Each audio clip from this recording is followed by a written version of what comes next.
बिस्मिल्लाहिर्रहमानिर्रहीम अस्सलाम वालेकुम नाज़रीन, आप यूट्यूब और फेसबुक चैनल देख रहे हैं। मैं राना उज़ैर हूँ। नाज़रीन, आज मैं शहीद अरशद शरीफ की शर्ट पहनकर ये वीडियो बना रहा हूँ जिस पर यह सवाल भी दर्ज है कि वो कौन था। बहुत सारे लोग हमें ये ताना देने की कोशिश करते हैं कि हमारा सॉफ्टवेयर अपडेट हो चुका है। याद रखिएगा कि हमारी विंडो में हुब्बुल वतनी का सॉफ्टवेयर इंस्टॉल है, आप उसको कभी अपडेट नहीं कर सकते और इंशाल्लाह हम हक और सच के लिए अपनी जान कुर्बान कर देंगे। जैसे अरशद शरीफ शहीद हो गए दियार गैर में, लेकिन जो है वो हम अपनी ज़मीन का सौदा नहीं करेंगे। ये आपसे भी वादा है और ये अल्लाह से भी वादा है कि हम सहाफ़त करते रहेंगे, अपने असूलों के ऊपर सहाफ़त करेंगे और हक और सच की आवाज़ बुलंद करेंगे। तो जनाब, मैं कुछ बड़ी खबरें लेकर आपकी खिदमत में हाजिर हुआ हूँ। सबसे पहली खबर पर आज हमने जनाब बात करनी है कि इस्लामाबाद में एक बहुत बड़े चीफ साहब के इस्तीफे का शोर मच चुका है, जिसके बाद सूरत हाल इंतहाई जनाब जो है वो आप ऐसे कह लें कि अपने हतमी मरहले में दाखिल होती चली जा रही है, इंतहाई खतरनाक होती चली जा रही है कि इस वक्त पाकिस्तान तहरीके इंसाफ ने सबको घुमा कर रख दिया है। जो चीफ साहिबान ये समझते थे कि हम एक्सटेंशन ले लेंगे और हम 3 साल मजीद काम करके इस पूरे मुल्क को यरकमाल बना लेंगे, आज उनके लिए एक बहुत बुरी खबर है कि एक नए चीफ के इस्तीफे का शोर है। और इस हवाले से तमाम डिटेल्स आपके सामने रखूंगा कि किस चीफ साहब का इस्तीफा, किसने जनाब ये मामला कर दिया है। और फिर दूसरी खबर पर जो हमने बात करनी है, पाकिस्तान तहरीके इंसाफ के लिए बहुत बड़ी खुशखबरी कि इमरान खान की रिहाई की तारीख इस वक्त सामने आ चुकी है। इमरान खान साहब रिहा होने जा रहे हैं। शहबाज शरीफ के इस्तीफे की भी खबरें आ गई हैं। एक चीफ साहब का इस्तीफा, एक दूसरा शहबाज शरीफ साहब का इस्तीफा और असम्बलियां तहलील होने की तस्दीक। बाकायदा तौर पर हुकूमती जो तर्जुमान कह लें, तर्जुमान तो आप ऐसे ना कहें, लेकिन हुकूमती नुमाइंदे ने कर दी है, हुकूमती बंदे ने कर दी है। ये तमाम डिटेल्स आपके सामने रखूंगा कि इस वक्त खेल अपने हतमी मरहले में है और फिर जनाब ताकतवरों की दौड़ें लग चुकी हैं और अहम तरीन अफसर को तलब कर लिया गया है। ये मामला क्या है, किसको तलब किया गया है, इस हवाले से कुछ इंपॉर्टेंट डिटेल्स आपके सामने रखूंगा। लेकिन अगर आपने चैनल को सब्सक्राइब नहीं किया, आज से सब्सक्राइब कर लें, बेल आइकन को दबा दें। आने वाली तमाम तरह अपडेट्स आपकी खिदमत में बर वक्त पेश होती रहें। नाज़रीन, इस वक्त खबर है कि आसिफ अली ज़रदारी साहब ने बजट मंजूर कर दिया है, बजट की मंजूरी दे दी है। एक तरफ तो जनाब ये खबर है और शहबाज शरीफ साहब ने ये जो स्टेटमेंट दी, उन्होंने कहा कि IMF के साथ मिलकर बजट बनाना जान जोखों का काम था। IMF का शदीद दबाव यह था कि हवाई सफर करने वाले हर पाकिस्तानी के ऊपर आपने टैक्स आयद कर दिया है, लेकिन पार्लियामेंटेरियंस के सफरी अलाउंस पर 150 गुना इजाफा कर दिया। क्या ये IMF का शदीद दबाव यहां पर नहीं था? क्या IMF का दबाव सिर्फ इसके ऊपर है कि आपने बिजली का यूनिट 60 से 70 रुपए करना है, आपने पेट्रोल को 300 रुपए तक करना है, आपने डॉलर को 350 तक लेकर जाना है, आपने गरीब आदमी की ऐसी की तैसी करके रख देनी है? क्या यहां पर IMF का दबाव नहीं था कि आपने सफरी जो सफर करने वाले लोग हैं हवाई सफर, आपने उनके ऊपर टैक्सेस आयद कर दिए हैं, लेकिन अपने पार्लियामेंटेरियंस को सफरी अलाउंस पर 150 गुना जो है वो आपने उनका इजाफा कर दिया है। ये आप अंदाजा लगा लें कि अशराफिया इस पूरे मुल्क को कैसे काबिज करके बैठी हुई है। और IMF का क्या यह दबाव नहीं था कि तमाम सरकारी मुलाजमीन और फौजी अफसरान के प्लॉटों पर आपने टैक्स खत्म कर दिया है? बाकी जितनी प्रॉपर्टी डीलर्स हैं या प्रॉपर्टी पर आपने टैक्सेस आयद कर दिए हैं, लेकिन फौजी अफसरान, सरकारी मुलाजमीन के ऊपर आप टैक्स नहीं लगा रहे। क्या ये जान जोखों बजट है कि आपने अशराफिया को इसमें जो है वो उसमें आपने रेस्क्यू किया, आपने जनाब तनख्वाहदार तबके ऊपर टैक्स लगा दिया, लेकिन ताजिर बरादरी और बिजनेसमैन को इस टैक्स से आपने छूट दे दी कि आप जो मर्जी करते फिरें, आपके बाप का मुल्क है। और फिर दूसरी जानिब एक और बड़ी खबर है, पाकिस्तान तहरीक इंसाफ की 6 जुलाई को इस्लामाबाद में जलसे के लिए बैरिस्टर गौहर ने 19 रुकनी कमेटी तश्कील दे दी है। जलसे के लिए NOC जारी न होने की सूरत में शोएब शाहीन, अली बुखारी, नियाजुल्लाह नियाजी हाई कोर्ट में केस की पैरवी करेंगे। जलसा DC इस्लामाबाद से तयशुदा जगह पर 6 जुलाई को शाम तरनोल चौक में होगा और कमेटी जलसे के इंतजामी मामला समेत तमाम मामला का जायजा भी लेगी।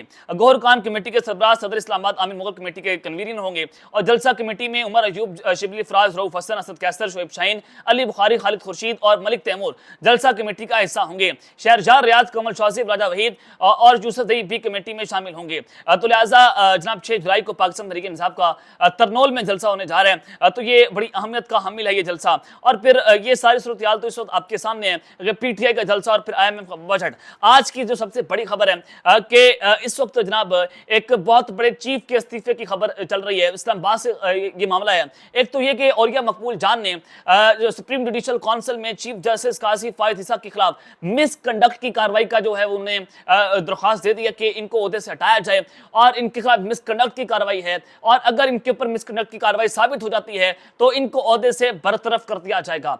जो मामलात जस्टिस मुतारी अली अकबर नकवी के साथ जो है पेश आए, क्या वो मामला चीफ जस्टिस के साथ पेश आएंगे? क्या वो प्रोटोकॉल जो है उनके साथ रखे जाएंगे? ये यहाँ पर जो है मुसावी तकसीम होगी। तो एक सूरत हाल तो जनाब ये है कि चीफ जस्टिस काजी फायद ईसा जो है वो बुरी तरह से फंसे हुए हैं। लेकिन जो बड़े चीफ का इस्तीफा है वो ये है कि पाकिस्तान तहरीक इंसाफ ने टेरियन वाइट केस में साथी जजेस की जानिब से इस्लामाबाद हाई कोर्ट के चीफ जस्टिस आमिर फारूक पर सवाल उठाने जाने पर उनसे इस्तीफे का मुतालबा कर दिया है। साथी जजेस ने अपने चीफ जस्टिस के ऊपर जो सवाल उठाए टेरियन वाइट केस में, पाकिस्तान तहरीक इंसाफ ने कहा है कि आप चीफ जस्टिस साहब जो आमिर फारूक साहब हैं आप मुस्ताफी हो जाएं, और तर्जमान पीटीआई का कहना है कि पार्टी 3 रुकनी बेंच के फैसले की रोशनी में चीफ जस्टिस आमिर फारूक के खिलाफ सुप्रीम जुडिशल काउंसिल से रुजू करने की तजवीज पर गौर कर रही है। और टेरियन वाइट केस का फैसला अखलाकियात और इक़दार की धज्जियां उड़ाने वालों के मुंह पर एक तमाचा और निजाम के खिलाफ फर्द जुर्म था। आजाद, खुद मुख्तार और कानून की पासदारी करने वाली अदलिया की मौजूदगी में किसी को की भी अनारकी या लाकानूनियत पैदा करने का मौका नहीं मिल सकता। तर्जुमान पाकिस्तान तहरीक इंसाफ को कहना था कि पाकिस्तान तहरीक इंसाफ के बानी चेयरमैन के खिलाफ एक और गैर इखलाकी मज़गा खेज और मनगढ़ंत मुकदमा अपने मंतकी इंजाम को पहुंचा और बिलाखिर सच्चाई गालिब आ गई है। बदकिस्मती से हाई कोर्ट के चीफ जस्टिस ने आइन की बेहरमती की कोशिश की और उन्होंने पीटीआई के कारकुनों और रहनुमाओं को सियासी इंतकाम का निशाना बनाने के लिए कानून से इनहराफ किया है।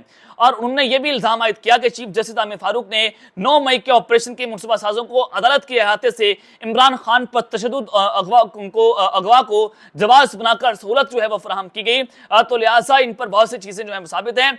तो चीफ जस्टिस आमिर फारूक जो है अपने ओहदे से मुस्ताफी हो जाएं और सुप्रीम जुडिशल काउंसिल से पीटीआई जो है वो मुतालबा जो है वो उनकी तरफ रुजू करने पर गौर कर रही है कि इनके खिलाफ भी जो है वो मिसकंडक्ट की कार्रवाई जो है वो की जाए। एक सूरत हाल तो जनाब अब आपके सामने है, लेकिन जो सबसे बड़ी खबर है कि इस वक्त ताकतवरों की दौड़ें लगी हुई हैं और एक अहम तरीन अफसर जो है उसको तलब कर लिया गया है। किस अफसर को तलब किया गया, ताकतवरों की किस तरह से दौड़ें लगी हुई हैं? जनाब अमेरिका में सफीर हैं पाकिस्तान के मसूद खान, उनको हुकूमत ने पाकिस्तान बुला लिया है और उनसे हुकूमत उनकी जो है वो जनाब परफॉर्मेंस से नाखुश है कि आपने वहां पर कोई कुछ नहीं किया। हालांकि आपने देखा कि अमेरिका की कांग्रेस में 368 लोगों ने ये वोट कास्ट किया, करारदाद मंजूर कर दी जिसके हक में 368 लोगों ने वोट दिया कि जनाब पाकिस्तान में जो इंतखाबात हुए हैं वो इंतखाबात जो हैं वो फ्रॉड ज़्यादा इंतखाबात था, उसमें धांधली हुई है, उसकी तहकीकात होनी चाहिए। सहाफ़ियों के खिलाफ जो कुछ हो रहा है उसकी तहकीकात होनी चाहिए। अमेरिकी कांग्रेस ने ये जनाब इसकी जो है वो चीज़ें आपके सामने कर दी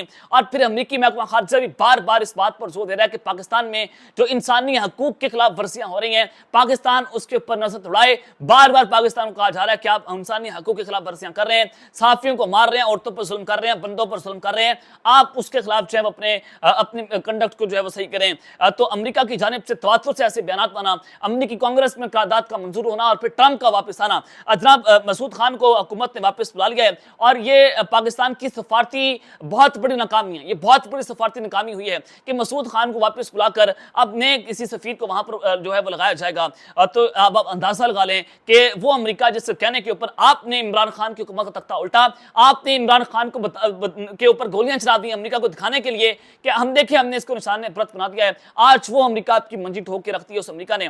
तो ये सारी सूरत हाल जनाब आपके सामने है कि पाकिस्तान को सफारती सतह के ऊपर बहुत बड़ी नाकामी का सामना करना पड़ा है। और दूसरी जानिब इमरान खान की रिहाई की तारीख आना और शहबाज शरीफ के मुस्ताफी होने की खबरें या असम्बली का तहलील होना, यह भी एक बहुत बड़ी खबर है जिसने इस वक्त जनाब जो जाती उम्रा है उसकी जमीन को गर्म करके रख दिया है। पाकिस्तान पीपल्स पार्टी के सीनियर रहनुमा नबील कबूल, पीपल्स पार्टी जो है वो हुकूमत की इत्तेहादी जमात है और हुकूमत का हिस्सा भी है, एक चीज से। दूसरी जानिब इसी पीपल्स पार्टी के बेशतर अरकान जो है वो तवातुर से दावा कर रहे हैं कि जनाब ये हुकूमत जो है वो हमारे सहारे खड़ी हुई है और हम कभी भी और किसी वक्त इसको गिरा देंगे। और जनाब इससे पहले एक और पीपल्स पार्टी के रहनुमा ने ये बात की कि शहबाज शरीफ जो हैं वो 6 माह के अंदर असम्बली तहलील कर देंगे, इमरान खान जो है वो जेल से बाहर आ जाएंगे। अब पीपल्स पार्टी के सीनियर रहनुमा नबील कबूल क्या कहते हैं? वो कहते हैं कि हम धक्का साठ से नून लीग की हुकूमत को चला रहे हैं।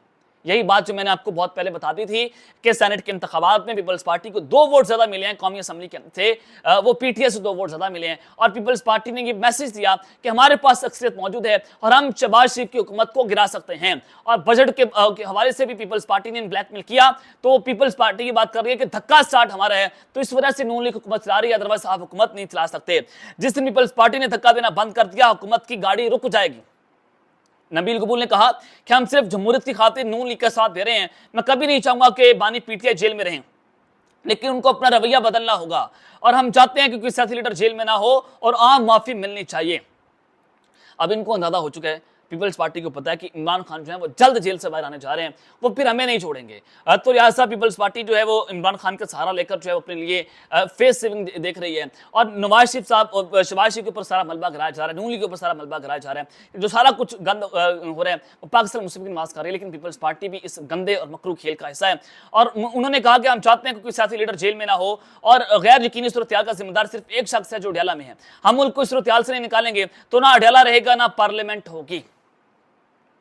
आप अंदाजा लगा लें कि अगर मुल्क इसी सूरत में रहा, ना अडयाला रहेगा ना पार्लियामेंट होगी, मुल्क पे मार्शल लगा दिया जाएगा। ये बात पीपल्स पार्टी के सीनियर रहनुमा नबील कबूल कर रहे हैं। उन्होंने कहा कि इमरान खान की रिहाई का सबसे बड़ा मसला यह है कि उनकी गारंटी कोई देने के लिए तैयार भी नहीं है। सबसे बड़ा मसला कल भी मैंने आपको बताया कि इमरान खान से गारंटी मांगी जा रही है कि जब आप बाहर निकले हमारे खिलाफ बात ना करें। इमरान खान जवाब देता है कि जब मैं बाहर निकलूंगा अपनी मर्जी की सियासत करूंगा।